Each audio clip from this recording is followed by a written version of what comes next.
राधे भक्तों, सभी भक्तगणों को मेरा सादर नमस्कार। आज मैं आपको माघ मास के शुक्ल पक्ष में जो एकादशी होती है जिसका नाम जया है, उसकी कथा व महात्म्य का वर्णन करने जा रही हूँ। एक समय युधिष्ठिर ने श्री कृष्ण से पूछा कि हे श्री कृष्ण, माघ मास के शुक्ल पक्ष में कौन सी एकादशी होती है, उसकी विधि क्या है तथा उसमें किस देवता का पूजन किया जाता है, कृपा करके यह मुझे बतलाइए। उनकी बात को सुनकर भगवान श्री कृष्ण बोले, हे राजेंद्र, मैं तुम्हें बतलाता हूँ, सुनो। माघ मास के शुक्ल पक्ष में जो एकादशी होती है उसका नाम जया है। वह सब पापों को हरने वाली उत्तम तिथि है, पवित्र होने के साथ ही पापों का नाश करने वाली है तथा मनुष्यों को भोग और मोक्ष प्रदान करती है। इतना ही नहीं, वह ब्रह्म हत्या जैसे पाप तथा पिशाचत्व का भी विनाश करने वाली है। इसका व्रत करने पर मनुष्य को कभी प्रेत योनि में नहीं जाना पड़ता। इसलिए हे राजन, प्रयत्न पूर्वक जया नाम की एकादशी का व्रत करना चाहिए। एक समय की बात है, स्वर्ग लोक में देवराज इंद्र राज्य करते थे। देवगण परिजात वृक्षों से भरे हुए नंदन वन में अप्सराओं के साथ विहार कर रहे थे। 50 करोड़ गंधर्वों के नायक देवराज इंद्र ने स्वेच्छानुसार वन में विहार करते हुए बड़े हर्ष के साथ नृत्य का आयोजन किया। उसमें गंधर्व गान कर रहे थे, जिनमें पुष्पदंत चित्रसेन तथा उसका पुत्र ये 3 प्रधान थे। चित्रसेन की स्त्री का नाम मालिनी था।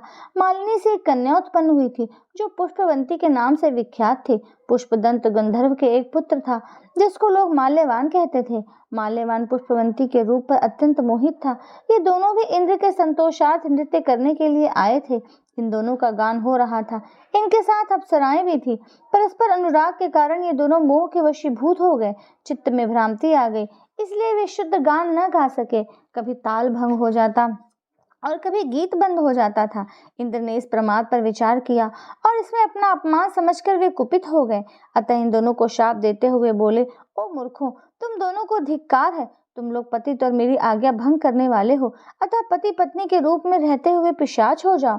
इंद्र के इस प्रकार शाप देने पर इन दोनों के मन में बड़ा दुख हुआ।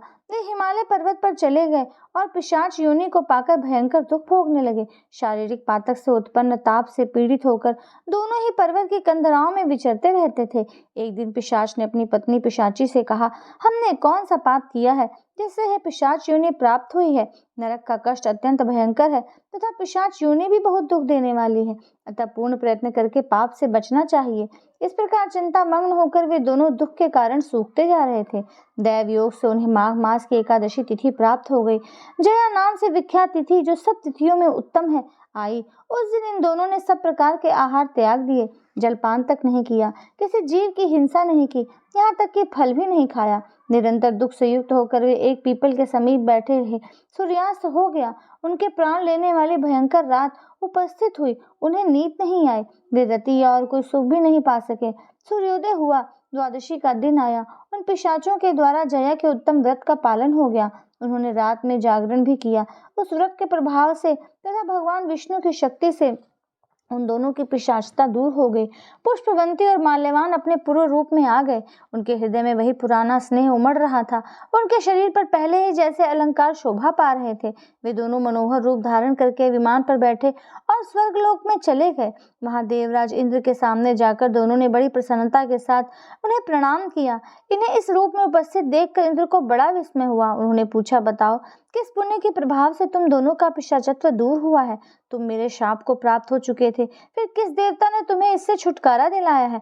माल्यवान बोला, हे स्वामिन, भगवान वासुदेव की कृपा तथा जया नामक एकादशी के व्रत से हमारी पिशाचता दूर हुई है। इंद्र ने कहा, तो अब तुम दोनों मेरे यह कहने से सुधा पान करो। जो लोग एकादशी के व्रत में तत्पर और भगवान श्री कृष्ण के शरणागत होते हैं, वे हमारे भी पूजनीय हैं। भगवान श्री कृष्ण कहते हैं, हे राजन, इस प्रकार एकादशी का व्रत करना चाहिए। हे नृपश्रेष्ठ, जया ब्रह्म हत्या का पाप भी दूर करने वाली है। जिसने जया का व्रत किया है उसने सब प्रकार के दान दे दिए और संपूर्ण यज्ञों का अनुष्ठान कर लिया।